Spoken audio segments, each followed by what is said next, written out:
So what about the particular experience of EMS personnel in Toronto? Because that was an important element in the discussion of procedures that perhaps were not appropriately utilized early on in the outbreak. There were 526 paramedics who required quarantine, that is compared to isolation. So quarantine meaning the sequestration of an individual who was in the incubation period prior to development of symptoms, as compared to isolation, which is sequestration after one is actively infectious. So of those individuals, 74% required quarantine because of unprotected exposure at a facility that was experiencing a SARS outbreak, 14% because of unprotected exposure to a colleague, 4% because of exposure to patients with SARS-like symptoms. Of the individuals evaluated and who were under quarantine, 8% failed the daily screening process, that is, developed some symptoms or indicators of likely infection. And of those, 13% developed actual specific indicators of SARS, and 5 were diagnosed with SARS. So if you look at the EMS experience in Toronto, you can divide it into two specific periods, a 30-day period called SARS-1 and an 18-day period called SARS-2. In the first situation, there were 234 paramedics who were on home quarantine, labeled HQ here in the diagram, home quarantine, individuals who were actually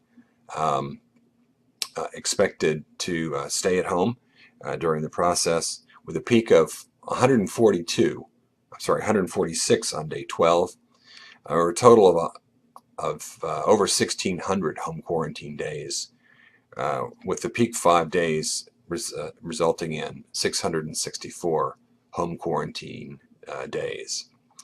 During the second period, 18-day period, there were 292 medics who were on home quarantine or work quarantine, 236 on day 7, with a total of 1,637 home quarantine or work quarantine days.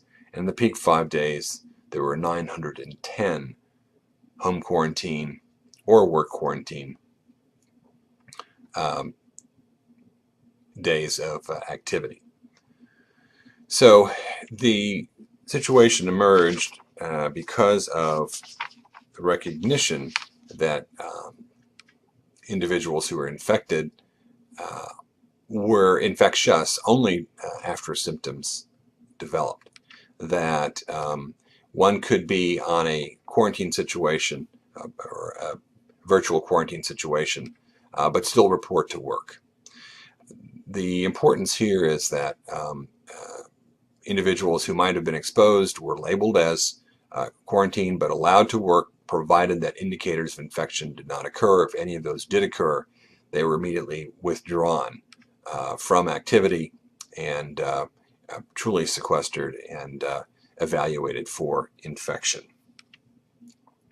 But the ability to allow individuals to continue to work during potential incubation periods after exposure, rather than totally removing them from service, had a major impact on the workforce availability.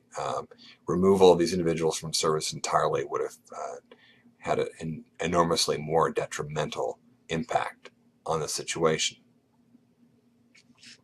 The SARS is transmitted primarily only when there are symptoms, with no real indication that transmission occurred prior to symptomatic periods, and no evidence that was transmitted from any individual who was asymptomatic.